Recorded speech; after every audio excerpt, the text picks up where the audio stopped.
That's Come on, very, man. very appropriate. Ladies and gentlemen, and welcome to episode 89 of Speak On It. I'm your host, Danny Ocean, as always, joined by the smoothest man on the planet, Losty Mix. We have a special guest in the building tonight. Yes, we do. His name is not Danny Ocean, despite the name tag under him that says Danny Ocean. We have our guy Kyle Senra in the building. No, I saw that and I had to laugh. Now we got our guy Kyle Senra in the building, ladies and gentlemen. Of course, you already know when you see me, it can only be one brother, the good brother, Losty Mix. Kyle, not Danny Ocean. Kyle, how are you doing, man? I'm doing fantastic. It's always great to listen to you two speak on it, and I actually get to participate now. I hope I don't drag the episode down too much. Go Never. Pack, go!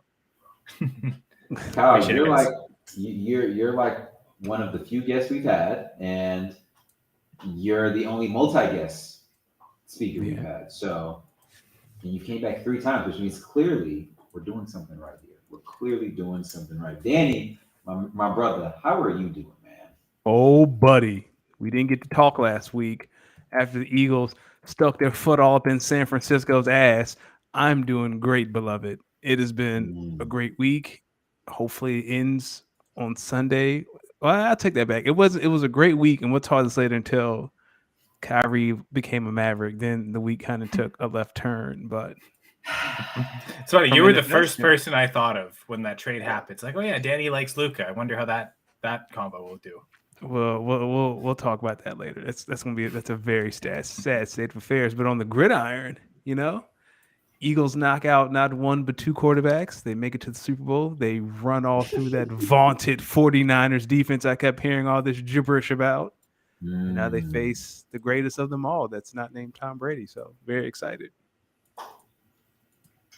I mean, I think we're gonna do a good amount of Super Bowl kind of diving between the three of us. Danny, how about you let the people know who and where the podcast is brought to them by? As always, this show is brought to you by goingfor2.com. Cal with the swag. Head over to goingfor2.com for all your fantasy needs. I know the fantasy season has come to an end, but for those of you who are in dynasty leagues who may still be going, I know our dynasty league will not be kickstarted until after Super Bowl Sunday, which I have some moves I need to make. It's going to be fun. But Going for Two has you for all your sports: baseball, basketball, football. Kyle, is there still NASCAR? I know once upon a time we had some NASCAR up there. I'll have to double check. I'm not sure. I'm definitely not the go-to guy for Yeah, NASCAR. yeah, neither am I. That's the Now, if one we with get some Formula tires, One right? going, Yeah, I that's go the to one with tires tires. though. That's all I got, and I know they're gonna be at the LA Coliseum. That's it. That's all I know. No, that yeah, was I've this been past noticing Sunday, I that. think. Is this like new? This little LA Coliseum race? It's I see commercial for it all the time. I don't know if it's like a weekly Friday night SmackDown sort of thing, but I feel like the LA Coliseum is too small. Like the turns are too tight to have a professional, And that's NASCAR what's going to make race. it so exciting. Okay, okay, okay. that's why they're calling it I'm the sorry, Clash of the that got dark. Coliseum. Say what? D? I said that's why they're calling it the Clash of the Coliseum, I believe. Yeah. Well, good luck. Yeah. Good luck with that. Danny, I got one announcement before we get into the thick of what we're about to get into, starting with the Super Bowl. Let's do it. This is in the essence of fantasy. So, folks out there, if you are interested in joining a dynasty fantasy football league, 10 person, make sure you DM Roasty Mix on Twitter. We have one team franchise that is available for expansion. We're looking to move this franchise. Holler at me, the commissioner, Roasty Mix on Twitter or Instagram, and we can talk about it. I'm not going to tell you who is on this roster until you have expressed serious interest and you are damn near committed. You just want to know who you would be inheriting. So essentially, what I'm saying is, if you're not serious and you reach out to me, I'm going to tell you some unholy things.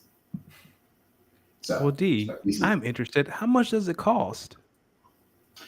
people. It's only an $80 league. 80, 80. Winner gets Danny. What was that 7-1? Yeah. Yeah, winner gets 700. Second place gets 100. And this team that you'd be inheriting, I will put this out there. This team that you would be inheriting does have some picks. It does have some picks. Sweet. D, tonight, along with Kyle, Yes, I we're going know. to talk Kyle, about talk to me. so we're going to talk about the Super Bowl, of course. We're going to talk about the NFL coaching carousel. We're going to talk the NBA trade deadline. We're going to do our quick hitters, and we have a new segment this week. You and I have been Oh man. You know what? Can we start with this new segment? Because I wanted to come in hot on this one. okay. We can I want start. to Let's gauge do it. just the room real quick. So Okay. so so Kyle, me and Danny, as we because we're getting ready to head into the off season of football and basketball, and then obviously the summer solstice where there's really not a lot of sports going on. So we wanted to start talking about what we're watching so we can come in here and accurately critique it, just to give our thoughts about it. Last night, Danny and I are chit chatting a little bit, and we're kind of spinning on this because we want to come in here to the people, to our audience, and give some real hot takes. So he says he's watching Velma. I said, you know what? I'm watching Velma, and I'm also watching You People, and I'm also watching a few other shows. So I said, all right, let's come in here and talk about Velma. So yesterday, I really decided to watch Velma, like for real, pay attention. Kyle, this is the most caca load of shit I've ever had to sit through for damn near an hour. Kyle, so tell me this. The damn Scooby Doo I grew up on, this was 5 white kids, including one hippie and a damn dog. Tell me why there was a drug dealer, a killer, Yes. a racially ambiguous girl searching for her mama that she could not find, no dog, No dog. and 2 damn dead girls with no brains. What episode are you on, D? I only watched 2. Oh, okay. 2 episodes. Okay. There are 8 episodes. I'm on episode 8 right now. It gets a little bit better, but no, Has she found her mama yet? And where I'm at and where you at, has this girl found her mama yet? I can't tell you that. Kyle, at what point in Scooby Doo did we ever hear about their parents? Now we find But that's the now point, we find though. out that Fred is a bitch and his parents essentially don't want him because he a bitch. That's what he is. Daphne out here, she the pusher man. She out here, she the dope man. A little white girl. She is the dope man. She the dope. See, I always expected What is all Shaggy that? to be the one with the van, the Oh dog. man, they ain't even dogs. got a Shaggy. Man, They got he a must be smoking way Rastaman more brother than all this man named combined. Norville who's crushing on Velma who don't want him. Dog. This is the biggest load of cockamamie bullshit I've seen in a minute. Danny, I need you to explain yourself. Explain yourself for this one. So let me give some backstory to this. Out of all the shows you had named, right? Like I've heard terrible things about You People. I was like, dog, I'm not sitting through that. I'm not sitting through Lauren London trying to kiss Jonah Hill that she really doesn't want to do it. So I wasn't going to sit through that. And then you said Velma, and I was like, or did I say Velma? No, you said Velma. I said Velma, and you were like, okay, I'll watch that. I was like, oh, thank God, because I really didn't want to. You said some other stuff. I was like, I don't know. That's a big time commitment. Velma is 25 minutes an episode. You can burn through the season real quick. It's not a lot of commitment. So I had stopped watching Velma until yesterday, and then D was like, "Yo, I'm gonna watch Velma," really? so I had to start Kyle, watching have it you again. seen I Velma, stopped Kyle? watching Have you it. seen this? No, I haven't. It's terrible. Oh, Kyle, it's a terrible show. No, it is. No, Wow, Kyle, I let didn't me know. enlighten you. This is not. Listen, I can't even figure out the real tiebacks to the original OG Scooby Doo. If you was out here really watching the OG Scooby Doo or maybe the What's New Scooby Doo in any sort of fashion, I loved What's New Scooby Doo. Yeah. I love What's New Scooby Doo. I only heard him say. Yeah, I only heard him say, I would have gotten away with it too one time, and I believe this was before someone got their head chopped off. Yo, just Dan, keep going. Usually it's the keep mask going. coming off, not the head chopped off. I understand the illusion, but yo, they start this series off in a women's bath. I mean, in a women's locker room. I should have known what was up then. That scene was in looking like irresponsible. a hash-slinging slasher from fucking SpongeBob with a fucking club on her hand, talking about some. Oh, you know I'm trying to get you, Daddy. Man, this is some bullshit, man. This is. Come on. And they're high schoolers. That's the creepy part about it. They're supposed to be high schoolers. And I think we don't remember that because, like you said, the opening scene is these girls in a shower and they're 16, 17, 18 years old. It's like, yo, this is highly irresponsible because we don't know how old they are. We just know they're in high school. Are they seniors about to graduate? Are they getting their license? Velma doesn't drive. Daphne doesn't drive. So are they 16? How old are these girls? It's a very irresponsible scene. I was like, oh, all right, this is where we're going with it. How they're trying to paint my man Fred in this show. It is nasty. Oh, it gets better. Essentially, they are painting Fred to be this poor, sad version of a white man who has not hit puberty yet, but everyone knows he's really attractive, and his family is essentially ashamed of him because he's a Keep going. He Keep a going. He's I promise. Just keep going. Keep going. He a bitch.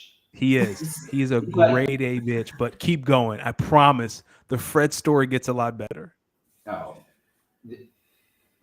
It gets. It's it funny gets- because you pretty guys were, that Scooby Doo I'm pretty sure it started in the 70s, and my wife and I, we've actually, instead of watching this, we've been watching that 90s show because that just came out.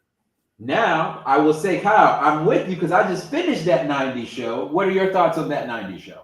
Still have 2 episodes left. But yeah, I thought it was pretty funny, and there were a lot of allusions to that 70s show. There are a lot of plot points, certain conversations. Mm-hmm. It's like, yeah, this conversation happened 20 years ago. See, that was a show that I So rewatched last week. That it's was funny how very black. Go ahead. Sorry, just a little different than Vilma, who you guys are saying there aren't many allusions to the old show. This one, it seems like there's a ton of it, and they did it well. And yeah, no one got their head cut off either, so it wasn't nice. It was nice. Thank you, Danny. Did you see that 90s show? So I'm full confession. I really didn't like that 70s show, but if you guys are telling me that 90s show is good, I will give it a shot.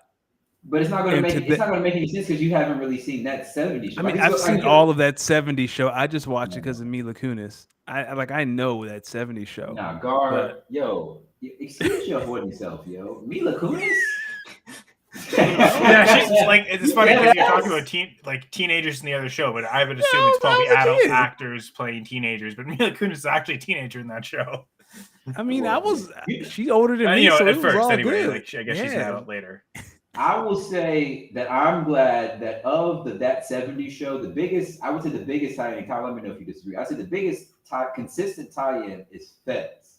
And they made sure to bring Fez back enough to where I thought he was pretty damn funny in that 90s show. And I was like, I would sign me up for more of that. I don't know how much Netflix gave him the bag to come back because all the OG characters except for Hyde, of course, made an appearance in the show at some point. But you could tell who was making more. Kitty and Red are still like the main grandparents. So they, you know what I'm saying? They get theirs, but like the OG kids, Eric and Donna showed. Eric was only in it like once, right? Donna was in it a few times. What's his name? Kelso was there like once, and then Mila Kunis was in it like once. But Fez was in there like 3 or 4 times, and I dig it. Dan, you should watch it. You should watch it. I will counter that 90s show with The Last of Us. Has anybody watched The Last of Us? I haven't been in one of those type of moods with HBO. Let me tell you. Yo, in full transparency, I still have not finished the first season of House of the Dragon. Full transparency, I didn't finish Game of Thrones. Transparency, I don't think I really watched Game of Thrones. No. Listen, dog, I cannot watch people screwing their cousin. Like, it's dog. I can't do it. I feel like you guys had this conversation before. You can speak on it. Do it, man. First off, they were brother and sister. Okay, my bad. Like, I can't watch a show where they out here banging. Dog, like you only see them they only really do like the first episode, and then they really don't see each other for most of the series. Seeing them do once as brother and sister is enough. Like, I watched the first season. No, but I was like, dog, turn this off. It's pivotal because if you don't catch them doing that, then essentially the series don't take off because if little man don't get pushed out that window, that series does not go off from there. Listen, any show that has relatives having sex naked, full blown sex, like, it's not for me. Well, listen, that's how they started the season. You remember how they ended the season? A brother got his head chopped off for no good reason. It's like Vilma. Everything you want in Game of Thrones back. 25 minutes per episode, though, so it's way more efficient. It's funny because rather than TV, we've actually been listening and watching the Kelsey brothers podcast, New Heights. So that's been something that's been occupying us. They do pretty well with it. I'm gonna check it out. Yeah, that's a good one.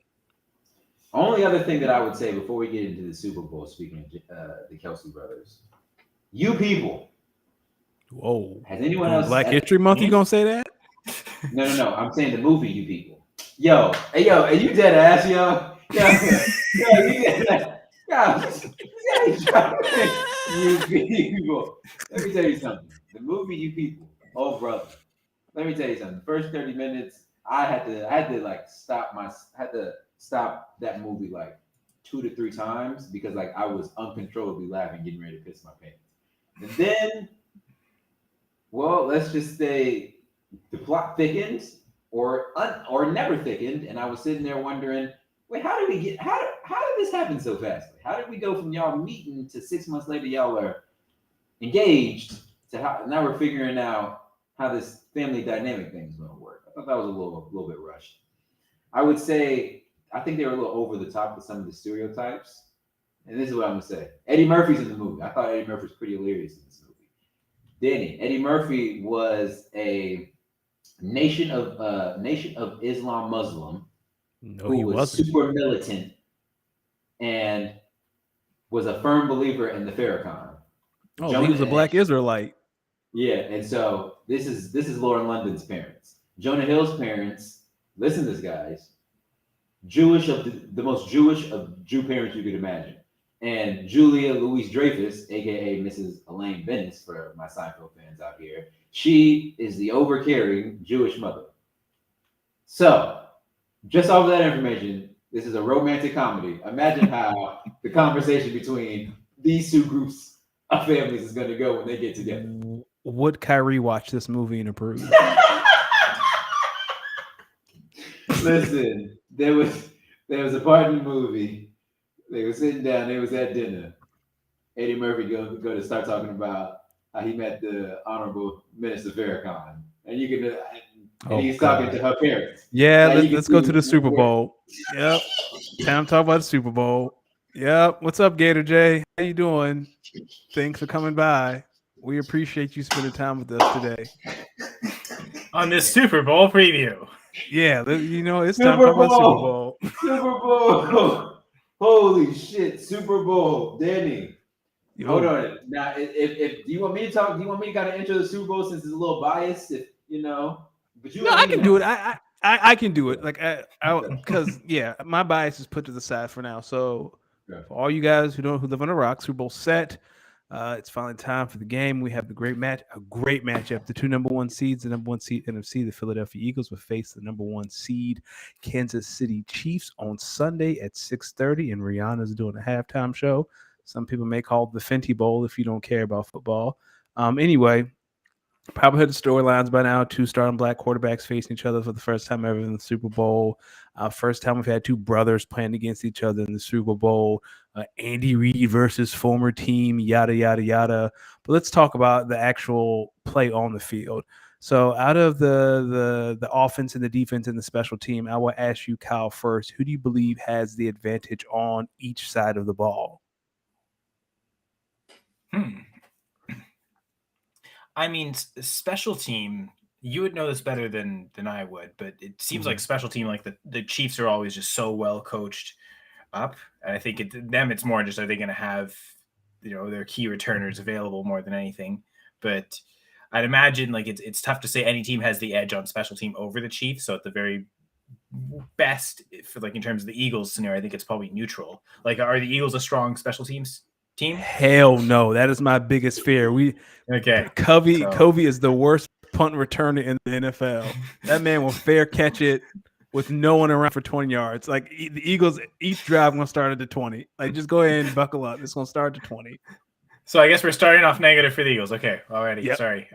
So that 1 point towards the Chiefs. And yeah, CEH is back, which means that's tilting the offense for sure. No, just kidding about that. Defensively, it's weird because both teams, I think, you could say cornerback has been a problem for both teams, especially for the Eagles. It seems like for a while, but it seems like both teams have really resolved that. The secondaries are really good. Obviously, the pass rushes are both quite excellent. It's weird. It's weird to say, even though like the Eagles have Fletcher Cox, that the Chiefs might have the better interior pressure, just because that's being led by Chris Jones. Yeah. But yeah, Tough to say who has the edge defensively. Both units seem pretty excellent. I guess right now it looks like the Chiefs maybe deal with more injuries on both sides, offensively and defensively, and maybe that's what kind of gives you the edge. Mahomes is kind of this great equalizer, though. So I'll say that while the Eagles have the edge on defense, the Chiefs might have the edge on offense just because of they have the best quarterback in the NFL. Unfortunately, the Eagles don't. He's as excellent as Jalen Hurts has been and looks like he will continue to be. That's fair. D, go ahead and get your shit off.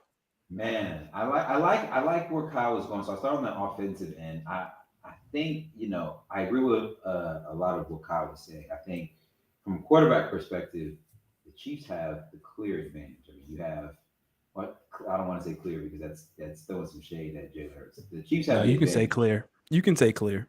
Okay. Well, they have the advantage at quarterback, obviously, but I also think they have the advantage at the tight end position with Travis Kelce over Dallas Goedert. Where I may kind of differ in my opinion with Kyle is I think after the quarterback and the tight end position, and maybe you can argue the defensive tackle position, I say of the other 50 positions on the field, I think the Eagles might have the position. I mean, might have the advantage in a lot of positions. I think as a unit, I'm with Kyle. The Philadelphia defense is better. It's funny to hear Danny say that the Eagles don't have the best, don't have the advantage on the special teams. I feels like Eagles special teams versus the Chiefs, who their key, some of their key offensive skill position players who would likely be returners are likely going to be out or kind of nicked up in the game. I would lean me to give the edge to the Eagles, and just they're probably just going to bring it from an intensity and preparation standpoint. And the Chiefs, while they'll be prepared, you don't know who they're really going to trust to put back there to really return it. So that might be where I lean with Philadelphia. But other than that, I mean, I think the Chiefs really just have the advantage at quarterback and tight end. And to Gator J's point in the chat, Patrick Mahomes does still have a slight ankle issue, but he says he's ready to go. But then when you think about that, when you talk about offensive lines, I would say the Eagles maybe have the better offensive line than the Chiefs. I think really aren't the Eagles top 10 in passing and rushing the ball? Like they can beat you in multiple different ways. I would say maybe Jalen Hurts is a little bit more dynamic using his feet than Patrick Mahomes will be able to be in the Super Bowl. Will that be the X factor the equalizer, right? To Patrick Mahomes' great ability as a passer, Jalen Hurts, man, you have the ability as a rusher to maybe equalize this thing out. And then if the offense will equal out with that, it would lead me to lean one way in terms of who I really think is going to win the game. It's funny. I'm just looking at the offensive line stats. Got this from Football Outsiders. The Chiefs actually rank higher in adjusted line yards. They're third, and the Eagles are sixth. So, like you're saying, like top 10, top 5 offensive lines. But in adjusted sack rate, the Eagles are 21st. 7.7% sack rate versus the Chiefs at 4.8%. They're in the top 5. So there is there's excellent players on the Chiefs. I think part of the Eagles story, I think part of the reason the stats are lower is Lane Johnson missed a ton of the season, or at least a bit of the season injured. He's back now at right tackle, for an all-pro right tackle. So, maybe the stats are skewed a little bit. I'd at least say I think the Chiefs, this is not the Chiefs offensive line the last time they were in the Super Bowl. Okay, that's a great Getting point. crushed by the Bucs. I think it's almost 5 new starters. So yeah, because they revamped it last year. So yeah, okay, that's a great point, Kyle. I forgot about that. Danny. I have one more research thing. Does anyone, Go for it. do either of you know? Danny mentioned it, brought it up, the fact it's the 2 1 seeds playing against each other. Do you know last time that the 2 1 seeds did actually square off in the Super Bowl? 2017 Eagles Patriots. I figured Danny might know that, so I guess that's check mark for the Eagles being a good omen there. Sometimes all the Eagles need is just to get that number 1 seed. That's all they need. So I agree with you guys, right? Special teams, I think it's Chiefs. Like Eagles return game. The kick return is fine. Punt return scares me. I feel like the Eagles are gonna have to start on some long drives. Offense, I give it to, like you said, Mahomes is that dude. I'm not not gonna sit here and act like he doesn't scare me because he does, but defense. And I want to run Kyle. It's funny you mentioned that because I keep hearing that the Eagles defense hasn't been tested, but then we're not talking about how the Chiefs offensive line hasn't been tested, right? The Eagles offensive line, you got to play Micah Parsons twice. You got to play Thibodeau. You got to play elite pass rushers week in and week out. The Commanders defensive line is great. I'm looking at the Chiefs schedule. I don't see any team that they've played that has like an elite pass rusher, let alone 6 elite pass rushers. Like we keep talking about how good this Chiefs line is. Tell me where it gets spooky.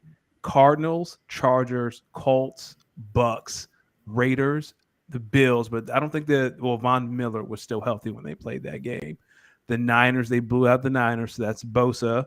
Yeah, the Titans, the Jags, the Chargers, the Rams, the Bengals, the Broncos again, Texans, Seattle, Denver, the Raiders. Like I don't think this Chiefs offensive line, it's good, but I don't think the Eagles have 6 guys that you can put on the field, not at once, but you can rotate them that can win individual matchups.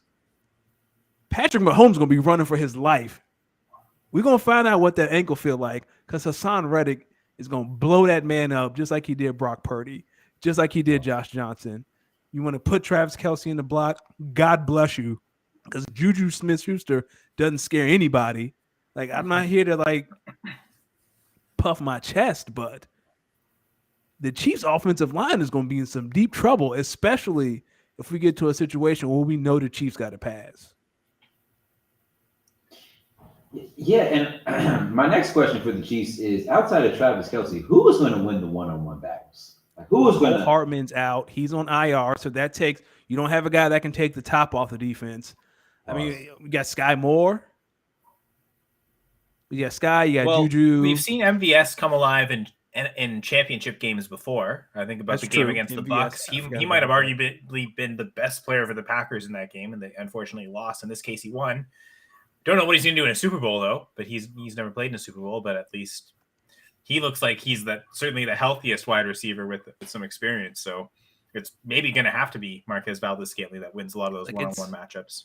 And that's tough against whether it's against Bradbury or against Slay. Like those are tough matchups. Like the one thing I'll say is both teams, it's the toughest test that either of them have faced this year, and which makes sense. These are probably the 2 best records in the NFL. Again, the 2 1 seeds, so it makes sense that neither has faced a team this good all season unless they would have played each other, and they haven't. Yeah, and I'll say the thing that does scare me, though, is Jonathan Gannon's defense does not hold against competent quarterbacks, right? Dak Prescott has eaten that defensive line ever since Jonathan Gannon got there. Like any quarterback that's somewhat decent figures out Jonathan Gannon's zone rather easily. So these pass rushers are going to have to take over if the Eagles stand a chance. If not, it's just going to be a shootout. I think the Eagles have the horses to keep up, but I'd rather not get in a shootout with Patrick Mahomes if I can avoid it. I would rather limit the time. Like if Patrick Mahomes has 8 possessions or under, the Eagles have won this game. So that's what you think the game script is going to look like for the game? It has to. It has to. Like I'm running at Chris Jones. I'm double teaming, and I'm taking those runs. Like I'm running the ball down their throat, and I'm daring them to stop me. Like I don't see Jalen Hurts throwing for 350 and 3 touchdowns. I think he'll take his shots, but for me, it's you want to. Yeah, let's run it. I don't think. Yeah, Chris Jones is the only thing that scares you. Like the linebacker scare you in the red zone. I could see Jalen throwing. I think the Chiefs are one of the worst teams guarding tight ends in the red zone. So I could see something to Dallas Goedert in the red zone. But between the 20s and in the red zone, hey, we handing this joint off. We run a read option. I mean, we run some screens off of that. But I'm playing keep away. If I can put together 4 or 5 possessions that are over 5 minutes, yeah, Eagles win this game. Gator's got a lot of good comments and good research here since I'm not doing it tonight. But yeah, both had MVP candidates, 2017 Eagles, 2022 Eagles, both started 1-11. Yeah. He thinks the Chiefs are going to go down a blaze of glory with Mahomes getting sacked 5 times and throws 2 picks. Let me tell you about what I think my game script, I think go for it. The Chiefs are going to come out with a run-heavy script early to try to offset, try to throw you guys off. Wouldn't surprise me if they take you down the field first drive, mostly running the ball and scoring off of like a play action pass. They go up like 7-0. You guys take a drive or two to kind of figure some things out, and then you guys start clicking. Second quarter Eagles, they come alive. Yeah, start coming alive like second quarter. I think you guys go up in the halftime like 21-7. Up 21-7. I think they're going to come out, get the ball second half, score a touchdown, make it 21-14. And then I think it's just going to be a third quarter barrage of just scoring by the Eagles. It's going to be too much. I ultimately think the Eagles are going to end up pulling this one out like 35-24. I would love that. I like the way you map that out. Yeah. Just because, like, sorry, Danny, go ahead. No, go ahead, Kyle. Go. My bad. What my quick comment would be like that, Andy Reid, you usually give him all this time to prepare. Opening drive is going to be something that, like I said, unexpected. They'll make things work, and then eventually the Eagles will adjust. Yeah, I'd imagine the Chiefs are leading after the first quarter, but the Eagles are leading at halftime, and then I don't know. Tough to say. Mahomes, I think the Super Bowl he won, they were down going into the fourth quarter. Yeah. It's an insurmountable lead, like 50 points going into a quarter, but like it seems like there's almost no lead is safe with him at quarterback. So Danny, I would say the Eagles, if they get a big lead, that seems like the one thing. Danny, you've obviously watched every game this year. They get the big leads early, and then they kind of coast on it almost a little bit too much, and maybe let teams come back. Like this seems like the one team you really can't allow to let come back like that. It's got to be pedal to the metal the whole way. So I think the Eagles are down 10-0, maybe even 14-0 before they figured it out. One of the questions was, what do you think the script will look like? For me, the script is going to be Eagles up 3, 7 minutes to go in the fourth, ball on their 20. And I think one of the things the Eagles will do better than anyone is put together long drives that eat up a lot of clock that end in scores. So up 3 at your 20, 7 minutes to go, I think they run it down to 2 minutes, score up 10 with 2 minutes, and pray to God Patrick Mahomes doesn't do anything spectacular. It's hard to score 10 points in 2 minutes. He is Patrick Mahomes. So you have the Eagles winning, Danny. I have the Eagles winning. Kyle, what say you, my friend? I think he is Patrick Mahomes, and even before the season started, my preseason pick was Chiefs. Like I said, Chiefs Bucks or Chiefs Packers, depending on how confident I felt. But yeah, I think but in both instances, I was saying that I thought the Chiefs were going to win the Super Bowl. They've come this far, so I may as well stick with them now. That's fair. And I guess Gator's asking a good question. Like D mentioning, you're taking the over then. Yes. What are they at? Last time I checked, it was 50.5. Is that line still there? I don't know what exactly the over is right now, but I'm definitely taking. Yeah, I'm seeing 50.5. Of course, if you want to check on Underdog, use the promo code GF2 and sign up. Use the double deposit match. Try and be like Dan and on the Monday Night Show and plug it a few times. But yeah, I don't know what Underdog says right now, but what I see is 50.5. So it looks like that line's been pretty stable, and just because of how good these defenses are, I'd be tempted to take the under. I remember seeing somewhere that was mentioned the Chiefs, I think like 11 of the last 18 games or something, like almost the entire season, they've hit the under. Gator saying it's 51 on DraftKings. So I don't know. I'm kind of feeling the under on the. I don't think it'll hit 50. I think it might come close, but these with how good both of these defenses are, I don't think either team will be blown out. I think the both defenses being as good as they are will keep both offenses in check from completely dominating the game. Let's hope. I also said San Francisco wouldn't get blown out, and they just didn't show up. And last thing before we start talking about some head coaches around the league.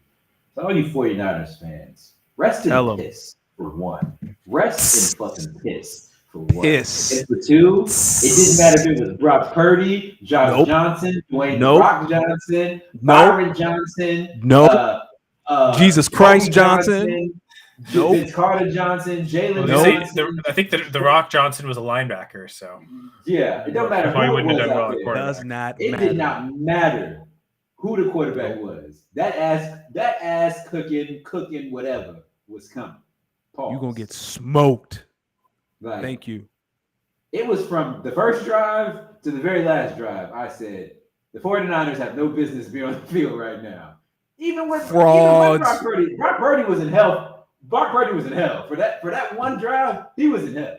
Frauds. All I heard about was that Vaughn defense. Where was Bosa? Was there a rally nearby we don't know about? I didn't see him at all. Hold on now. That defense, they was playing until they realized they was not getting no help from their offense. You can see them. The Ravens figured it out with Trent Dilfer. The one thing I'll say is I felt like the 49ers held the Eagles.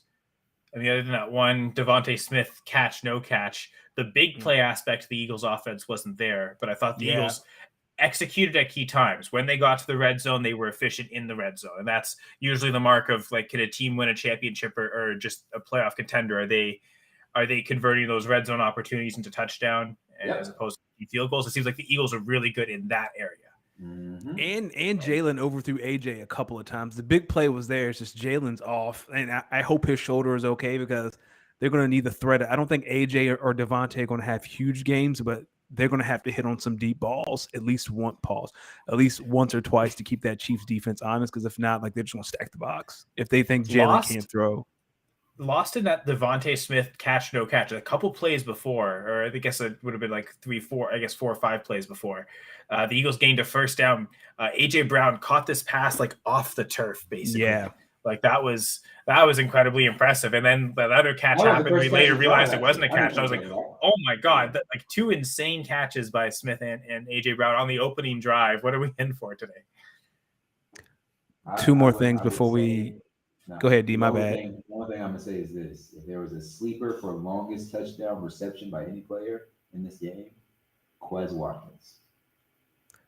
Don't throw Quez Watkins the ball. Any target to Quez Watkins is a wasted target. I was gonna say I think he has 0 catches in the playoffs so far. Good. It just stay that way. Any target to Quez is a wasted target. That's fast. 2 things. Who's got the best odds on that? Like, who's like the favorite for that, D? Probably Marquez Valdes-Scantling. That's what I was. If it's not MVS, that would be probably a smart pick to make because it like a long catch specialist. But Devontae, I mean, I guess if it's either him or Devontae Smith, whoever has the worst odds is probably the one I would pick because it feels like you win more that way. But yeah. Who wins Super Bowl MVP? See, I think. If I was saying the Chiefs win, it'd have to be Mahomes unless Chris Jones was just that dominant, especially against this Eagles offensive line. Like he got multiple sacks, especially picking the under. So maybe I'll make the cute pick and say Chris Jones is in back-to-back weeks the best player on the field, even though his teammate is Patrick Mahomes. Boston Scott. Okay. Yeah, go ahead and put money on that. Boston Scott with the James White performance of his life. I'll take it. I was going to say Hassan Reddick, but if you got an extra $10, put some money on Josh Sweat. If all the attention is going to go to Hassan Reddick, Josh Sweat is going to be on the other side by himself, and he can definitely win one-on-one matches. He's going to be on Patrick's blind side. If anyone's going to get to Patrick, it's going to be Josh Sweat. So I can whatever the over is for the sack total, take it. I don't care if it's 5. I don't care if it's 6.5. Like the Eagles are going to get home. And I mean, as much as we talk about, Chris Jones is the dominant force in that defense. Like Frank Clark can still get sacks too, so it's not like the Eagles can just focus on Jones. Yeah, but the next interior. But I feel like the Eagles' offensive line is more battle tested than the Chiefs. Like again, they faced Micah Parsons, Dallas twice. They faced the Commanders twice. They faced some hitters this year who can rush the passer, and Lane Johnson with a torn groin shut Bosa down.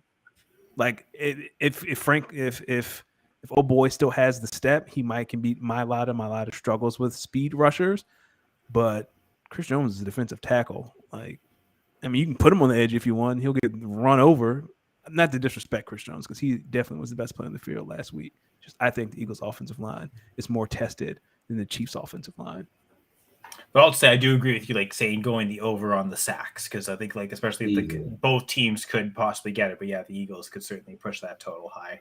The one thing I'll say about Boston Scott, you said James White type performance. I'm pretty sure James White set an NFL record or a Super Bowl record for catches, like with 14 receptions. Boston Scott has 5 catches this year. So I don't think James White is the comparison you want to look for a Boston Scott. Danny. I think you need more like a Terrell Davis, like 3 touchdown performance. That would probably be it. I think if any. But how is he going to get those receptions? I mean, those touchdowns, though. I think he's going to have 2, maybe 3. I think he's going to have 2 touchdown receptions and a touchdown rush. If he has that, let me tell you, that seems like a Kenny Gainwell thing more than a Boston Scott. Yeah, I feel like that's like Kyle said, Boston's not much of a receiver. My pick is my pick, and I'm sticking with it. Like I think, and for those, I think Kenny Gainwell, the over-under is like 39.5 rushing yards. Take the over. Like, dog, take the over, because he's now Miles Sanders' main backup. Like, take the over on Kenny Gainwell's rushing if it's at 39.5 still. It's crazy because the week before, I remember the week before against the 49ers, I actually thought it was a smart bet. It was down to like 18.5. And I mean, clearly, I guess it was, the defense that they were facing. I don't even know if he hit it, to be honest. So that might have been smart for them to set the line there, because Gainwell had a great game against the Giants. Oh no, he definitely hit it against the 49ers. 48 yards. Yeah, he smashed it. So if it's low like that again, that's smart. I think. All right, let's be good. Yeah, earn some easy money. Vegas is giving it to you. Well, and the other point I had made was his combined rushing receiving was like, it was less than 30, so he would have got more than that on the rushing. So Gainwell lines could be good. I mean, even the Boston Scott lines are pretty low to D's point. Like they're probably better bets on that than the Miles Sanders lines. Because as the starter, his is going to be higher. I've seen, I guess his combined is 65.5 right now for Miles Sanders, 58.5 rushing. Might not be bad. I could see him going under and getting the touchdowns, and it'd be a better fantasy play but not hitting the prop. I'd still probably rather bet on Gainwell, though they'll probably be a lot lower. I will. Let's talk about some NFL head coaches. So in other news, the New Orleans Saints sent Sean Payton packing to Denver. D'Amico Ryans is now in Houston. So for you two, I mean, there's still some positions that need to be filled, but these are the 2 big ones. What are your thoughts on the hire? Kyle, we'll start with you. Well, I think with the D'Amico Ryans, one of the things that was clear, I believe you guys spoke of this, but a few different sources spoke with this, hiring a black coach to be just a 1-year kind of, tank for us so that we can get the next guy. Tank for us till we get the next guy. They in theory they could still fire D'Amico Ryans after 1 year, but they will be paying him quite a bit to do so, a 6-year contract. So I think that was key on his part to. I'll take this, as a black, well, at the time want to be head coach, now currently head coach. You feel like, these opportunities won't always be there. So when they do come and a team seems like they're really interested, okay, you can say you're interested, but prove with your pocketbook that you're interested and give me the contract and the term, especially, I think was probably the most important thing. So it looks like they'll give him the shot. I'd imagine they're taking quarterback with their pick, whether they pick at 102. I mean, do the Bears pull a San Francisco did with the Bears and get them to trade up one pick? Just because apparently some other team will be trying to get up and get their guy. But either way, it looks like this is a team that they've committed to the rebuild. They'll pair this D'Amico Ryans with a franchise quarterback that they're drafting, and they'll start together in year one together with that synchronicity. So I think that at least if that you've got that coherence, especially if Ryans has his sights set on a specific quarterback and they see eye to eye, with management, or he sees eye to eye with management, his coaching staff does, like who that quarterback is, they can kind of build around that. We going for 2, talk fantasy. From a fantasy perspective, though, I think it is tough to know until we find out who the offensive coordinator is, because I don't believe the Texans have hired their OC yet. So we don't know who's going to, imagine D'Amico Ryans, if he's not calling plays on defense, it's at least his defensive system that's being installed. But I'd imagine he brings someone else in to kind of run their offense while he learns how to be a head coach for the first time. As much as he'd probably focus a lot on the defense, he'll always have to also have his head coaching duties to fill in. So how that offense is going to operate is still going to be, I mean, maybe that quarterback discussion hinges on who the offensive coordinator is. Maybe there's, who Ryans wants at OC is a different opinion on quarterback. So that's interesting how that all shakes out. Yeah. I mean, My thoughts. I want to, I want to go more to Denver. I think Kyle did a great job in talking about Houston. I want to go to Denver real quick because I saw this headline and all I could do is laugh. I laughed for a little bit because I'm like, okay, y'all went from hiring someone in Nathaniel Hackett who had no head coaching experience. Now you're bringing in Sean Payton, someone who has clear, proven head coaching experience, and he's clearly offensive minded. But my first thought was, I laughed and I was like, what the fuck makes y'all think he wants Russell Wilson as his quarterback? He ain't got no choice. Like, okay, he ain't got no choice. Okay, so now I'm thinking, you don't have a choice. This is your quarterback. Yo, what if you bring this offensive system in and this guy still stinks? Now what do you do, Sean Payton? Retire again. Him's fine. It's the Broncos that are more screwed. Yeah, for real. So my first thought was, is this really the destination you want to go, Sean Payton? Or were you so eager to jump back into coaching and you were upset when Mike McCarthy didn't get fired that you just went to the next best job? That's where my head is at. I think that's honestly what happened, because I'm sitting there, I'm like, okay, because remember when he first when Dallas basically essentially came out and said they're not firing Mike McCarthy, you heard the reports that Sean Payton was going to go back into the broadcast booth. I was like, yo, you should wait for a young team, like a team that has nothing. Be the next Doug Peterson. Just come back, and now you go to a team with real, they're going to come back with real Super Bowl aspirations. You're not going to talk to anyone in Denver that's not going to look at this roster with the quarterback and what he's getting paid, with now the head coach, and say, you're talking about a guy whose teams was essentially always contenders year in and year out, supposedly, in the Saints. Now, they didn't win anything, but they had a lot of good teams. And there are people out here who are thinking the same thing is going to happen in Denver. I'm here to tell you, no, it won't. Denver, you're still going to be in hell, because as long as Patrick Mahomes is quarterbacking and Justin Herbert is quarterbacking, those are 4 games that you may not win. And if Aaron Rodgers goes to the Raiders, then Russell Wilson's very clearly the 4th best quarterback in the division. Yeah, Kyle, we're going to talk about that later. I think that's funny too. But let's just say maybe Aaron Rodgers goes to Vegas. You're going to have the 4th best quarterback in the division that's been won by the same team 7 years in a row, including 3 Super Bowl appearances by one team, which means, sir, you're in the division clearly with the team. You got to figure that shit the fuck out. Sean Payton, God bless. I know the bag was crazy. God bless. God bless. There's nothing else to add to what you just said except D'Amico. During Black History Month, you saw what they did to 2 of your brothers, and you still took that job. Yeah. I mean, I get Kyle said it, those opportunities are few and far between. So if someone gives you one, and he made them pay him. And it sounds like he might have been able to choose to go to the Broncos, and because D, you connected the dots, the timing. It seems like the timing, the Broncos made the trade after Houston hired D'Amico, almost like they didn't want to pay the first. But then once they lost out on maybe the 2-3 coaches that seemed like, there are 3 coaches they really wanted, but one cost a 1st-round pick as well as the salary. So he would have been the last option for them. And it seems like once D'Amico Ryan was hired, then they made the trade. So It's funny, D, how you're talking about, you're talking about, is Wilson at the best spot, but Danny, you're right. Ryans chose the Texans over the Broncos essentially. And he could have maybe gone to the Cardinals too.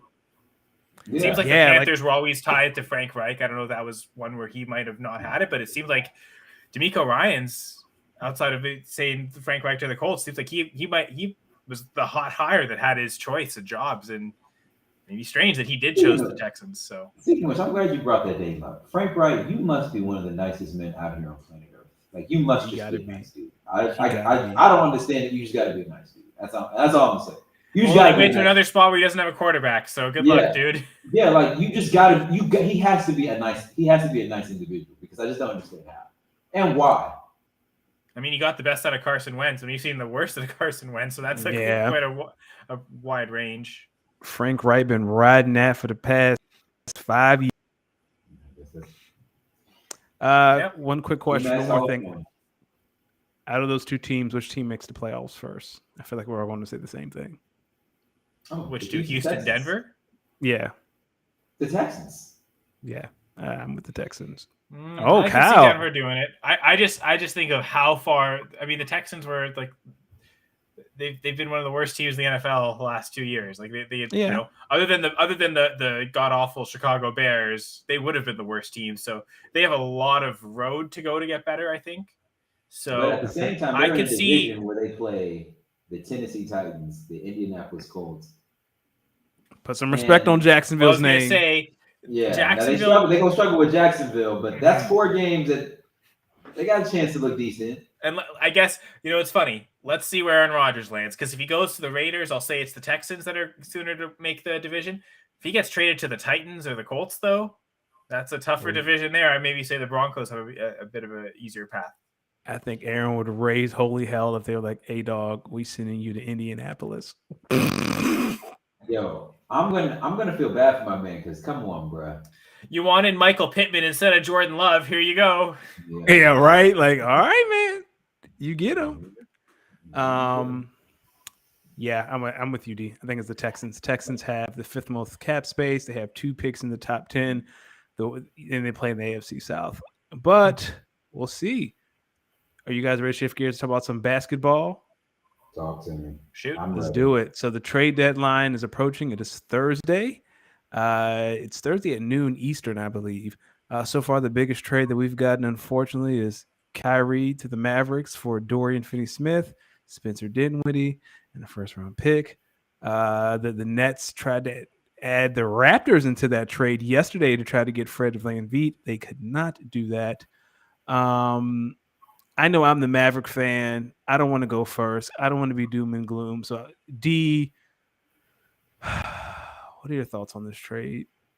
I'm going to just look into the camera when I say this. Lakers, at this point, just sit in the corner next time, dog. Stop putting these headlines out. Stop getting people's hopes up. It's clear that when you're the Los Angeles Lakers, nobody really wants to trade with you. Nobody ever really wants to trade with the Los Angeles Lakers unless it means this trade is going to favor the other team that is not the Los Angeles Lakers. You know why? Because the league is still upset with the Pelicans for making that trade with the Lakers because they won a championship the year later. It's clear. There's a Lakers tax out here. Now, second note, are y'all dead ass with that trade offer that y'all put out there to them? Are y'all dead ass? Y'all was hesitant about moving Max Christie and Austin Reeves and some picks for Kyrie. Man, if you don't get these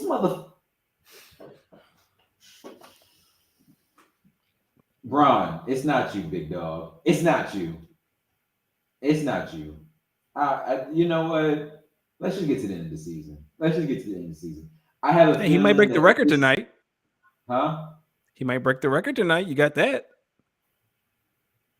Bron, let's just get to next season, man. You are the all-time leading scorer. You're the greatest of all time. I don't think there's... Listen. The Nets are dirty for how they handled that. They intentionally did not have any intentions of actually trading with the Lakers. So you can see what they was really trying to do and what type of time they was really on. Okay. All right.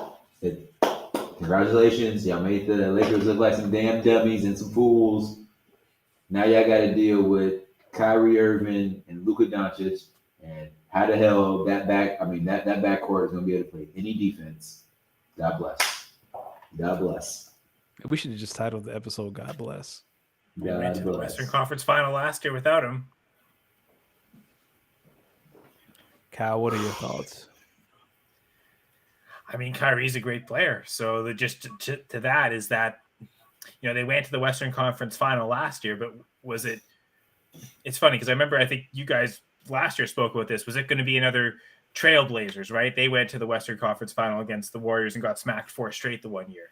And it was never even close. And that's probably the pinnacle of how far Lillard and McCollum could get that team, was this destined to be what the Mavericks are, just like, you know, Western Conference finalists? But I don't know. This move says kind of all in. Like we're willing to take that step to, you know, that move to make the next step. So, I mean, you know, Spencer Dinwiddie's a great player, but you know, you're essentially replacing him with Kyrie. So is everything they gave on top that detrimental to them competing?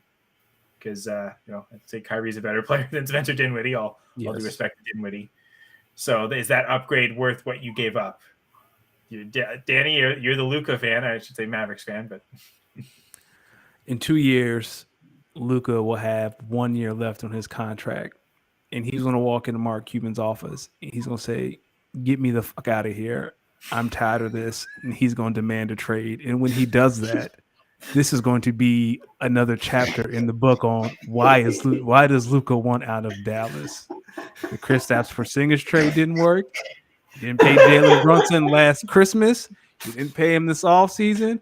And now you don't went and traded Dorian Finney-Smith, which is Luka's like best friend on the team. But apparently Luka signed off on it. So, okay, for a man who's going to leave this summer to go to the Lakers, like the only thing that works for Dallas this summer is a sign and trade with the Lakers, because they have Kyrie's bird rights, can give him more money, so they can do a sign and trade with the Lakers. I don't know if the Lakers have a max slot. I'm sure they would make one if Kyrie expresses like, "Hey, I'm going to LA. Let's do a sign and trade." He's going to be on his best behavior for 3 weeks, and then he's going to be walking around Dallas saying JFK is alive. Like I just, on the court. I'm sorry, John. Wherever you are, I'm so sorry, John. If he's alive, I guess we should apologize if they can't hear. I'm so sorry, John, because we know that is not the case. Like I can see Kyrie right before the playoffs, like, "Hey man, JFK not dead. He didn't die here in Dallas." And the thing is, that's not how he gonna present that. He gonna say he's been feeling enlightened and was taking a drive, and he found himself on the same road that JFK was on, and then he tied it all back to how his ancestors would never. And it's gonna set this whole thing off, and he's gonna be like, "Is the CIA really the Central Intelligence Agency? Yep. And what does that really mean by Central Intelligence?" You know, or this is the second thing he's going to do. Who else is in Dallas right now? Jerry Jones. He's gonna call Jerry a racist to his. He's gonna go to a podium and he's gonna be like, "Yeah, I saw that picture of Jerry. Jerry a racist." And that's gonna be it. Jerry gonna call Mark and say, "Hey, get that up out of here. I don't care what month it is. He got to go."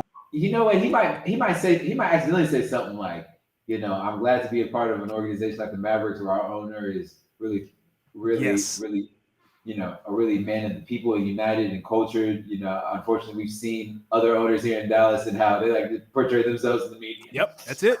Or the third thing he's going to do is he's going to say something about, "Man, too many people have guns down here in Texas. Maybe we should talk about gun control." And that, you talking about the Black Israelites outside of the Brooklyn Stadium. Wait till the Texas Rangers line up outside of American Airlines with the straps. Oh, brother. All jokes aside, though, on the court, I think this can work. I think the Mavericks need to make one more move to get a perimeter defender. Kyle, I would love for them to call the Raptors and see if Pascal Siakam is available and what would it take to get Pascal. Again, this is or OG Anunoby. Like they need a wing defender. Y'all got Christian Wood. That's y'all big. I said a wing defender, and Christian Wood is going to be part of that trade to get that wing defender. Hey man, he should be rested. He ain't played basketball since Luka torched him Game 7 last year. He had plenty of rest, but I will say, on the court, I'm kind of excited to see how this works. If Kyrie leaves this summer, which I think he is, I think the Mavericks just wasted a first-round pick, but I think they're going to try to recoup it this summer with the sign and trade with the Lakers to get Kyrie to LA.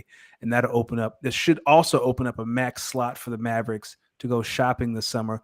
But the question is, what free agent this summer excites you enough to give them a max contract? You got Russell Westbrook, Chris Middleton. Like there's not the second star that you're looking for to pair with Luka to justify giving someone that max slot. So I think they're going to be in a bind this summer. I think that sign and trade with Kyrie. I think the Mavericks are going to try to get those 2 first-round picks from the Lakers that they refuse to give up, and then take those 2 first-round picks and maybe something else. Maybe you do Christian Wood in a sign and trade as well, and that's how they try to get Luka a second star. I don't know who that person is.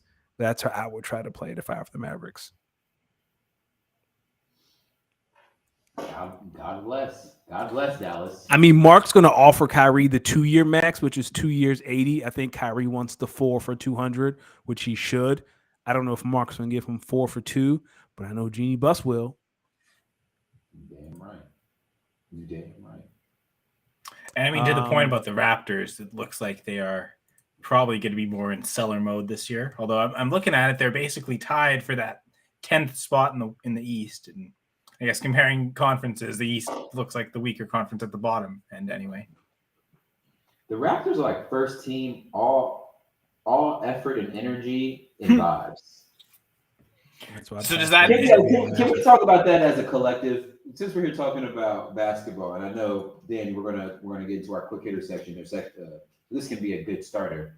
Let's talk about some NBA teams that are out here, and I like to call them first team, all hoops and vibes. And what this means is, yo, fam, there's not a lot of winning basketball going. No, I shouldn't say this. There's not a lot of winning effort being put in. It's straight 5 dudes who just hoop, who are just out here hooping. Let me give y'all some examples. Y'all probably see where I'm going. The Houston Rockets, top of the list. First team, all hoops. Top of the list, bottom of the standings. Makes sense. Yep. If y'all have watched the Houston Rockets play basketball, you just be like, yo, these are just 5 dudes who just came together in one uniform. Yo, just 5 first team, all hoops, Houston Rockets. The Raptors are second up there. Just 5 dudes. I'm just like, yo, y'all play hard, but y'all are just 5 dudes just out here hooping. Do not forget the Minnesota Timberwolves. Oh man, that was third on my list. The Minnesota Timberwolves, first team straight, all vibes and hoops. And I like it because shout out Ant-Man, but all vibes. Ant-Man. All can we pause on Ant-Man for a second? And the Cheetos. Yeah, it doesn't seem like that's a great basketball name. My brother, take care of your body. Imagine how great you would be if you didn't eat hot Cheetos all day. Who are we even talking about, by the way? I have no idea. Anthony Edwards. He eats like junk. A lot of hot Cheetos. Oh, he eats like I do. Okay. Yeah, I'm not an NBA player, clearly. Just looking at the NBA standings, because I haven't done this in a while, and I have literally seen this team 0 at all this year. How are the Sacramento Kings still doing this good? I noticed them earlier in the season. Because they got off of being first team, all vibes and hoops, and finally decided to start putting some winning basketball on both ends of the floor out there. Mike Brown. There you go. Mike Brown. Yo, and Stephen Silas, listen, you can't be at the podium upset at your team. Yo, I read a stat. In the last 2 games, the Houston Rockets have let their opponents score almost close to 250 points. And they have been outscored by close to 50 points in both of those games. Mr. Silas, enjoy a seat beside Greg Popovich next year in San Antonio. Oh, brother. All right, Danny, quick hitters. Let's do it. Cowboys depart with Kellen Moore and then say, let's go hire Brian Schottenheimer. How do you think Kellen Moore and Justin Herbert will blend and pair together? I think Justin Herbert and Kellen Moore are about to do some things next year. I think that offense could be nice if they could figure it out right. I think it's going to take a little bit of time. Justin Herbert's had a lot of offensive coordinators, so hopefully he's able to learn the system pretty fast. Now, on the flip side, Cowboys and Brian Schottenheimer. If the thought before was to get more offense into Dallas and you went to Brian Schottenheimer, well, Mike McCarthy, I think next year might be your last year in Dallas, buddy. I'm just being honest with you. He said that last year, though. Yeah, we did. Touche. And now Sean Payton's off the market. If anything, McCarthy's extended himself 5 years. Yeah, for real. I don't understand. This is crazy to me because it seemed like if it wasn't going to be Sean Payton, it was going to be Kellen Moore that was going to eventually replace McCarthy. So, is McCarthy just kind of Like his job, especially with Brian Schottenheimer, to see like he ain't replacing him. So like his. We still got Dan Quinn on staff. Dan Quinn, like that would be the one guy. If I'm Dan Quinn, I'm just. Do we see McCarthy get fired mid-season? No, I don't think that happens. Jerry's going to ride that thing out to the end of the season. I don't think Jerry's going to fire mid-season unless they're like both years as head coach, right? So like let's prove that you can't make the playoffs again. Yeah, and he won a playoff game this year. Yeah, and I listen. People don't like to give Jerry a lot of credit. Jerry a little bit clashier than people give him credit. He ain't gonna fire you midway through the season unless you was really fucking out, Jason. Yeah. That's true. I mean, look how long he hung on to Jason Garrett for. So Mike McCarthy's probably there for the next 5 years, honestly. Yeah. The more I'm convinced of this. For me, it's if you're Dallas, you fire Kellen Moore and he gets a job less than 24 hours later. Like the Chargers, says, screw the Rooney Rule. We'll pay whatever fine. We just need Kellen Moore here with us in LA. That's a big red flag for me. That Rooney Rule is such BS. Go ahead. All right, let's. Kyle, you're wearing the shirt. Y'all were talking about it pre-show. Aaron Rodgers and the Packers. Are we watching a breakup? So it sounds like the reports are they'll only trade him to the AFC. And then I kind of went through my mind, there's only really so you're already just eliminating half the league right there. So we're only trading with this half of the league. You look at that conference, you almost split them in half because half that conference already has established franchise quarterbacks. They're not trading for Rodgers. And then I look at, there's 3 teams that could potentially do it, but I doubt will. One's the Texans, and I think it would be we're choosing Rodgers over the 102 because I wonder if Texans, you want Aaron Rodgers? Yeah, that 102 is going to look real nice. So I could see them just we're going to build around whoever is our franchise quarterback at 102. So I don't think the Texans trade for him. And then Mac Jones and Kenny Pickett, former first rounders themselves, do their franchises choose to forego some years of their development and bring in Aaron Rodgers? I doubt it on both instances. Neither of those coaches seems like they're a rash, patience. They got good defenses. They can build around these young quarterbacks. So I imagine you take those teams out. There's really 5 teams that could trade for Rodgers. We've joked about a couple of them. The Raiders, a couple of the other teams in the AFC South, the Titans, the Colts. There's the team that everyone seems like is the most rumored right now is the Jets. And then, I guess 4 teams. What's the other division?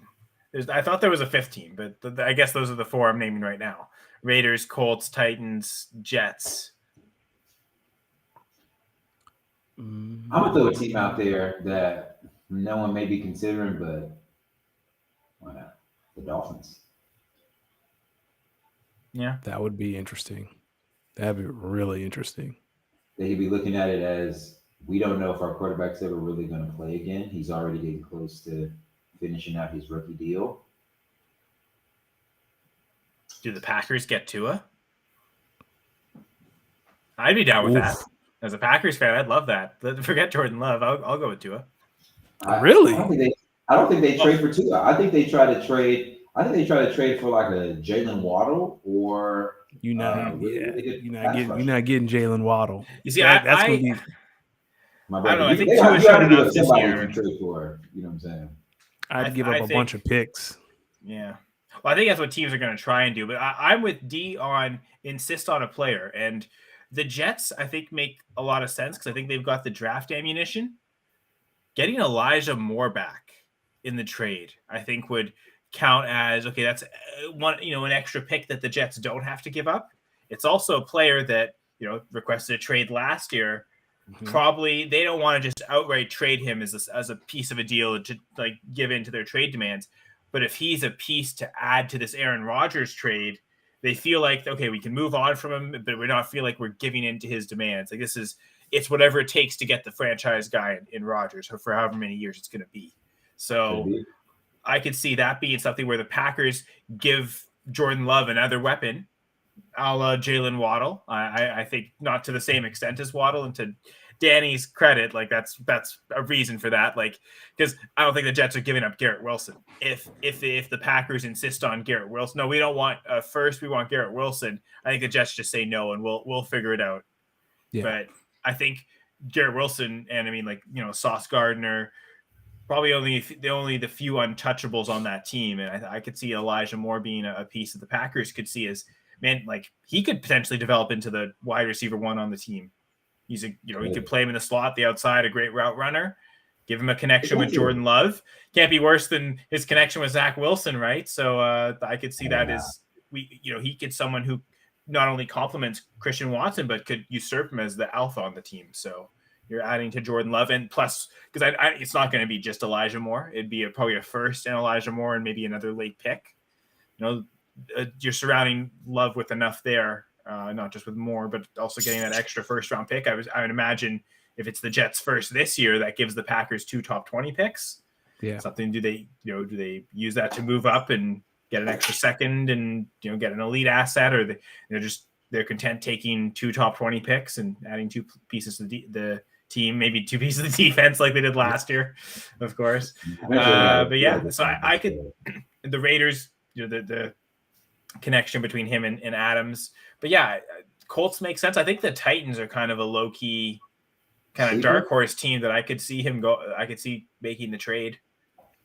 I'd laugh if he ended up going to Tennessee. That's that's a big FU to him. Yeah. Tom Brady finally called it a career again, but this time he is for real. He was out here sending thirst traps to Giselle and accidentally shared it with the whole internet. But accidentally. Yeah, that was Mr. Perfect decision making, always making the right call, just accidentally. I guess that was my theory last year with the Bill Belichick, Brian Flores, Brian Dable text. Yeah, Mr. Attention to all these details. Accidentally texted the wrong Brian. I don't know about that. There was no accident about it. Yo, all I'm gonna say is, hey Tom, God bless. God bless. God bless. Hell of a career. It's been an honor. You know where I stand in the greatest of all time. I think you're right there, 1 and 2. My personal one is Aaron Rodgers, but I recognize Tom, you are him when it comes to being in these big moments. Winning, you're the most accomplished. Salute. God bless. The NFC South is spooky again. It's spooky again in the NFC South. That's all I'm pretty spooky this year. It's spooky now. Cam Jordan said at the Pro Bowl, he was like, "Oh, I think essentially like, oh, the Saints can finally go back to being on top of what, dog? We could be the below 500 team to make the playoffs." Yeah. That's what he meant to say. And our team kicked in by the Cowboys. Like, there was a point when every team in the NFC South for like a week or two thought that they were the front runners to win that division. Crazy. That's crazy. That's how in the dumps that division was. Cam Jordan. The Panthers could have easily done it. They were right there. Saints were not far off from winning. Saints had a little run in there. Atlanta didn't have a terrible beginning to their season. Yo, it's spooky in the NFC South. God bless. I was gonna say, what if the both teams made their quarterback changes sooner? What if the Saints just started Dalton from the get go? And what if the Falcons rode with Desmond Ridder a little earlier because Mario looked like he was doing that good? Same result. Same record. Yeah, Brady wins. It's the NFC South. Speaking of the Pro Bowl, did you guys get a chance to watch it? What do you think is the new format? I mean, I had the chance to. I chose not to at all. Yeah, I watched a little bit of that, and I said, "Nah, this some bullshit." Then one of my homies was like, "Nah, I could watch better flag football at the Rec," and I couldn't stop laughing. I ended up turning it off after he said that because I was like, "All right, what am I doing here? Like these guys don't really care." And you know they don't. I seen, shout out Kyle Juszczyk. I seen a few of them catches out there. Dog, the second Tyler Huntley was named a Pro Bowler. I was like, I'm good on this. I was going through the list. Like, how many AFC quarterbacks had to say, nope, man, like, who else was at Pebble Beach this weekend? Seriously. Like, Josh Allen said no. Joe Burrow said no. And they were like, oh, Tyler Huntley. Herbert said no. Didn't Herbert say no? Because of his injuries. And Tua. The timing with the concussions for Tua, was pretty interesting, right? Like he's still in the protocol. No, he just cleared. He cleared a couple days before the Pro Bowl, but they announced he didn't clear concussion protocol only because they had to also announce the Tyler Huntley Pro Bowl thing, and like as the reason like Tua wasn't able to go. So at the point where they had to set the Pro Bowl rosters, he was in concussion protocol, and then conveniently a few days later he clears. Crazy. And I know this year they changed the rules where, because they wanted to stop this from people leaving, if you were named to the Pro Bowl but didn't show up to the Pro Bowl, for contract purposes, you are not considered a Pro Bowl player. So like if you had like incentives in your contract, you make a Pro Bowl, you get these types of bonuses. You have to show up to get those bonuses. I wonder if Tua has Pro Bowl incentives in his contract, but because it was in concussion protocol, they can't not pay him for an injury. So like he would still be paid and still considered a Pro Bowler. It's since he's not choosing to not go. But he didn't want to go to the Pro Bowl. So keep me in concussion protocol an extra week. And then, the time's passed. You're officially, your Pro Bowl status is secured. Okay, now I clear concussion protocol. It all's fine. Jeez. I just, and all the stuff Tua has gone through this year, I'm fine with it. That's good. Like, I'm all for the NFL players making as much money as possible. So, get your money, guys. So, yeah, no, I agree. That's 4D chess for sure. It did make us all dynasty nervous, to invest in Tua and stuff. And, like, you see some startups right now. I think he's just going ridiculously late in super flex startups. And, I mean, I've got him in our 1QB league. I don't think he's got any trade value at all. So, I mean, I might as well hold him as a backup behind Lawrence. Well, my backup QB just retired, so. Oh, do you want Tua? No. I guess you have a starter, right? You mentioned backup QB. Yeah, I think I have Jared Goff. Yeah, I think you do have Goff. I was I'm gonna say, pretty sure not Geno Smith is a third guy too. So like we can get Lamar's my starter. Yeah, I want to go back to our dynasty league real quick. I know because I know we're getting ready to talk about LeBron and wrap this thing up.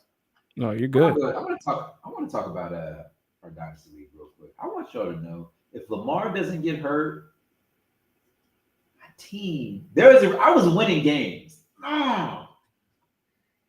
It's okay. Yeah, sure. You had the division locked up pretty early. It's been a strong fantasy year for me because even in my fantasy basketball league, I just this past week lost my first game since Thanksgiving week.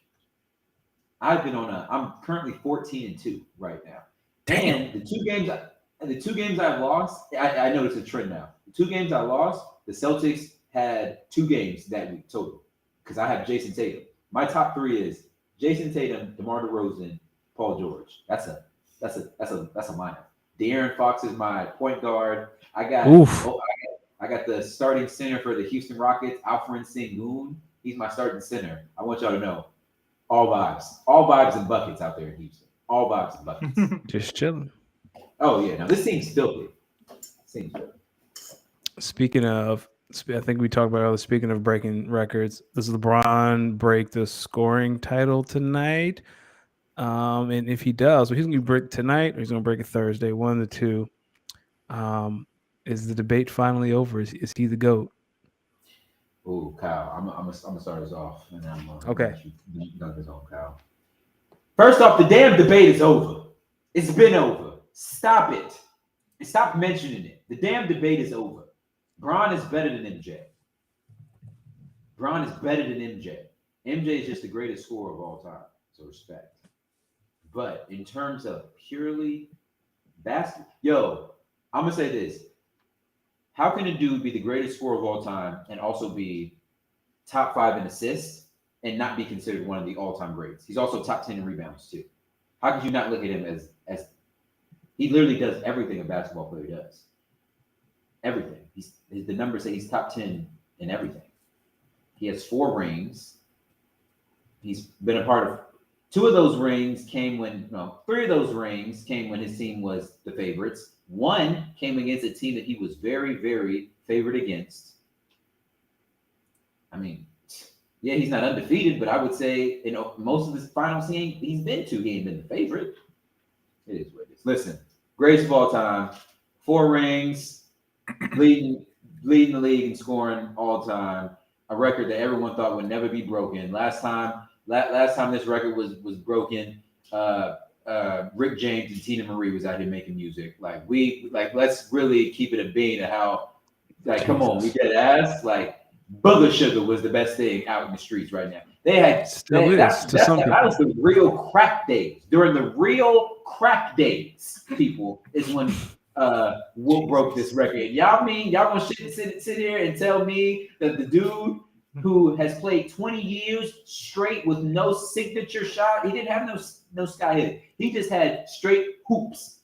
He's about to lead the league in scoring after consistently putting up 25, 5, and 8 or whatever on a nightly basis. Ain't the greatest of all time? Kiss my ass.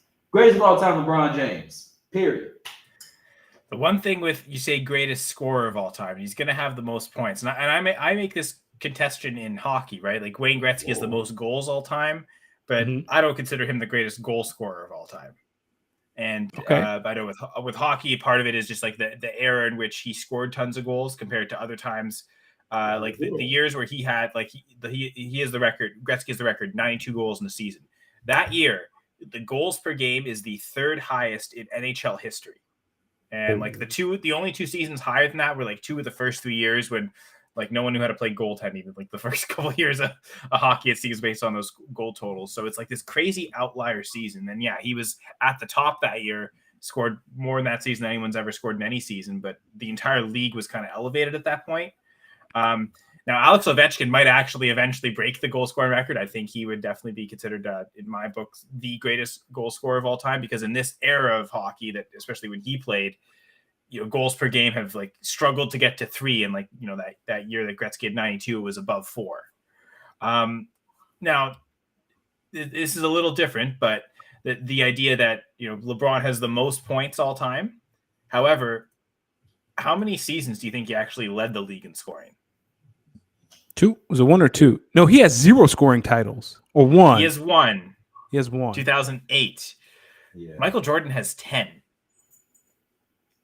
10 Crazy. Scoring titles. So I could contest and still say that Michael Jordan's the best scorer of all time because he was doing it at such a more dominant pace. But see, that's not fair because Michael Jordan never played in the league with fucking Kevin Durant and Steph Curry. Like, listen, Mike played in the era when it was very Patrick Ewing and John Stockton. He played in the era where it was very big Joe Malone. Yeah, but those are big men. Wait, Joe Malone's a hockey player. And Michael came in and he was just this dynamic scorer that you just could not guard, especially from the mid-range. You just couldn't guard the mid-range in. On a floor with these gigantic. You can say that about DeMar DeRozan too, but Michael did it way better though. Yeah, but now we're in a league where you have to have a 3-point shot in any capacity to really be an effective scorer. So now you got guys who average 7, 8, 9 threes a game, maybe. He had a guy last night put up 12 threes in a game, and that's not even his best performance because he has the all-time record at 14 threes in a game. I mean, LeBron is in an era of scores, and he's done nothing but outscore everybody. But he wasn't outscoring Michael. Points per game career, LeBron's at 27.1, which is outstanding. Michael's at 30.1 though, which is the NBA record. Now I would say those couple of points between Mike and Bron, that's why LeBron's top 5 in assists. Because instead of taking that shot, which he probably could make, he dished it out. Michael led the. Did he lead the league in assists? I guess that's the one That's the one thing that LeBron has led the league in assists. I guess that's the one thing that Michael's never done. Because people compared Mike to Bron because they were both faces of the league. When the comparison all this time really should always be Magic Johnson, but people don't want to do that because that's the greatest point guard of all time, and Bron is essentially the greatest point forward of all time. Did he make? Yeah, okay, yeah. And I mean, they've both made defensive teams. Like they're both like really good defensive players as well. So Bron just doesn't have a Defensive Player of the Year award like Jordan does. But he, Can I chime in really quickly? Yeah, of course. Both of you guys are wrong. Kareem Abdul-Jabbar is the GOAT. Man held the scoring title for all these years, and he's only made one. Are you serious? What? Dog. I'm smoking this NBA's all-time leading scorer as of tonight, and he only made 1 3 in his entire career. Okay, tell him he should have been in the gym working on his 3-point range. Like 6-time NBA champion. He'd still have the record and Varner he still has the record. Like damn, Kareem, if you would have had a 3-point shot, your ass probably would have had but that's a time when the 3-pointer wasn't as accessible. And now we have a guy who has to learn how to shoot. I was going to say Will Chamberlain, actually. The dude led the league in rebounds for all those years. NBA second all-time leading scorer at the end of this week. Only made 1 3-pointer. 6-time NBA champion. That's cool. Tell him to stop being a hating ass old dude too. Stop hating on. I can't tell him that because he is a hater. Yo, he is Silky Johnson level hate. Tell him not to hate. That would have to be one of the players. Hater, someone find Kareem Abdul-Jabbar and ask him what do you think of this Kyrie trade. I bet you he's gonna say probably some of the most hating ass shit you would probably. He got to. Back in my day, you used to just get drafted to a team, you would stick to that team, and you may got opportunity to go to one other team. And if you went to that other team, you had to make sure that new team you went to was the team that you ended your career with. Because back in my day, man, we wanted to show loyalty, man. We wanted to show that you can go somewhere and win, and you can stay somewhere, build a championship team, and win. Well, that ain't the West just too damn bad, Kareem. My players today, we trying to jump ship today, jump ship tomorrow, and we trying to win championships. He played for the Bucks and the Lakers. Let's jump over here, and we staying over there until the next time somebody get good. Then we jumping on their shit. What are you talking about? What are you talking about? That's what they. Kareem got an article in the LA Times coming out this week about why Kyrie ain't. Last thing before we go, or one of the last things. Jim Boeheim, speaking of hating ass old men, Jim Boeheim is out here catching strays for saying that some NCAA teams bought their team and said that the state of the NCAA is in shambles. Jim Boeheim, stop pocket watching teenagers, old man. Get that weak ass zone out the ACC, and maybe, just maybe, you might be relevant again. Listen, what I thought is funny. Who the hell keeps putting a mic in front of Jim Boeheim after losses? Kyle, they keep asking these questions. They keep asking these type of questions after losses. The dude don't have a lot of nice things to say. He was at the podium, was like, God damn. I mean, Wake Forest and Miami over there goddamn buying teams. I mean, fuck it. Why can't we? The state of NCAA basketball is in the trash right now. Because they know it gets clicks, right? The people perpetuating those videos, it's a controversial take. Whether you agree with them or disagree with them, people are watching it because it's such a polarizing statement. Mm-hmm. So of course the people asking it's like that's what they've been told to ask because he won't wrong either. Like nothing that Jim Boeheim said was actually incorrect. Everything he said is very right. The state of college sports is the NCAA said we can't keep letting all these good athletes come in. Basically we can't let these good athletes not come through our system, especially when the leagues are developing farm systems, that are probably better equipped to get them prepared for the league than we are. So we gotta let these kids get paid. And when they let these kids get paid, college coaches, and we go back to it, when Saban say it do be true. Saban said, oh, this is about to be a dirty game. This is about to be a dirty game. It's funny because they went from this extreme of, you can't get money for autographs. You can't have anyone from the school buy you a jacket or a lunch to now the schools are paying for it. Like they could have found a middle ground that said you're allowed to seek employment and get like endorsements from big companies without that coming from the school's pocket. But then they had to kind of go in and get the boosters all involved. It's like it's that was the fear of it in the first place, right? Like of the integrity of the sport and schools paying for athletes. Like if a prominent athlete was getting a sponsorship from a big company outside of the NCAA, that shouldn't affect which school they go to, right? Like that's just their money, and that should have been okay. But then they included not just that but everything, and then it's they didn't have to swing the pendulum all the way that far, but yeah. And the last thing charitable organization, NCAA. Thanks for teaching us that, Danny. Last thing I'm gonna say before we wrap up here to the young man in Florida, I got further details into why your NIL deal fell through and why you ended up committing somewhere else. Y'all, essentially, he wanted almost close to $4 million a year to attend. Good for him. University of Florida. You start at no. All you can do is ask. The thing is, at first, the Florida Collective was down for it. Like the Florida Collective was getting ready to agree to this, and then I guess later. So they have the money. Yeah, Like if they really couldn't, they would have said that would have been the reason. So they clearly have the money. He knows that. And then later, I guess they came to their senses, and the collective decided against that. And I'm sitting here like, whoa, wait a minute. Part of me is like, ain't no way this is a kid. Ain't no way this is a kid, for one. This is not just a kid.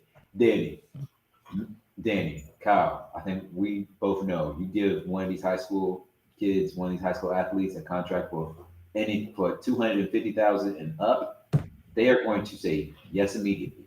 Now, maybe if you give them $1 million total over 4 years, they'll take that easily too. But when I hear something like $4 million a year, okay, which one of your nasty ass parents with some ulterior motives is got they nasty ass thoughts in your ear on how to come up quick with some money?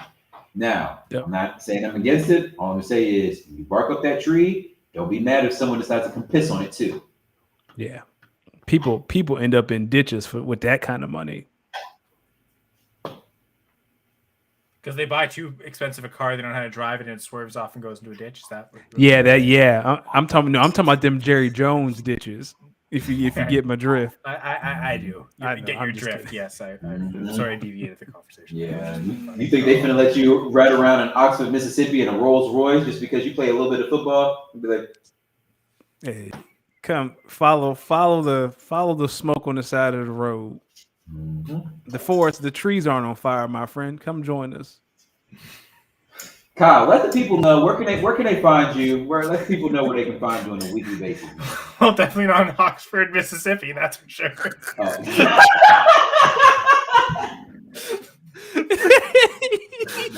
Just because that's really far. I don't want to travel that far, honestly. Okay. Like, if I'm gonna go that far south, I might as well just go to Louisiana or something. But I'm on. You can find me on the Going for Two Live network, and that reaches everywhere across the world. So it doesn't really matter where I am in the world. But in a couple nights, I will be co-hosting the Dynasty Gambit. We'll be on every second Thursday, so that'll be this week, February 9th. After that, February 23rd. Also, starting that alternating week on the 20th. The new season of press coverage, where I sit down one-on-one with different people in the fantasy and football media industry, and we just have some great conversations, some great talks. This year has a certain theme to the guests this year, so I'm not going to reveal too many secrets, but I will I'll teach everyone a few things or about a few people. Yes, so those two shows on the Going for Two Live network. I also have the Full Press Packers and Full Press Fantasy Pod outside the Going for Two network. So at FPC_Fantasy Pod, at FPC_Packers to get updates on both those. And you can follow me on Twitter at Senra Says. And again, goingfor2.com. You want to get the swag, like the hats and stuff, and also all the great articles and the Personal League podcast as well, service we run. If you want to, you pay for a podcast, and we will do it about your league specifically. Send us the rosters, and we'll comment go team by team the things we think should be done. It can be done for Dynasty, can be done for redraft as well. Personal League podcast, goingfor2.com/PLP. You can check everything out at goingfor2.com. We got a Discord as well, Discord/goingfor2, and a lot of great conversations happen there, and it's free entirely. So appreciate my Going for Two live cohorts here, Danny and Dee, for inviting me on. It's a great conversation. It's always a blast. Yes, sir. Danny, I'll let people know where to find me at real quick. People, you already know. Instagram, Twitter, Twitch. I'm here. YouTube. LosDMix. That's LOSDEEMIX. Danny, I've been doing some reorganizing and whatnot around my little work desk right here. That's why I got a different view of me this time. Okay. And I'm getting set up because pretty soon I'm telling you what I'm about to come. All right, I'm listening. I ain't playing. I'm telling you. I didn't say you were. I'm just waiting. That's all. Waiting. My goal by the end of this year is to really start teaching myself how to DJ. I'm gonna start way before the end of this year, but I'm gonna bring this journey on the road to the people out here via live content on Twitch so they can see me as I learn how to do this. I think it's a great message. If anyone wants to learn anything, like DJ, for instance, just take a spin at it and see. Oh, dude, I see your bars. I see your bars. Danny, let the people know where to find you. I'm on the Bird app, Danny Ocean 41. You can find us, the show, Speak On It _pod on Instagram and Twitter. Don't forget to send us your emails, speakonitpod14@gmail.com. The weather is breaking. Cuffing season is over. You want to get back in these streets, but you don't know how to. We'll do our best. Can't promise you anything, but speakonitpod14@gmail.com or any life questions that you may have that aren't financially related because we are not financial advisors. I'm not going to tell you how to get out of debt. Can't tell you how to do that. Sell that white like they do on TV. That seems to work well. We here at the Going for Two Network do not encourage the selling, distributing, or intake of any narcotic substances. I was not talking about that white, but yes. Y'all have a good night. Do you have a song for us to leave on? I got us. We're gonna get out of here. Let's respect the game. Meek Mill, if you a Philly fan, shout out to y'all. I think y'all are gonna bring the championship home. Kyle thinks the Chiefs are gonna win. I'm hoping for a good game. Just make sure you respect the game and listen to what Meek said about these rules. Go Birds. Best of luck, Danny. See you next week.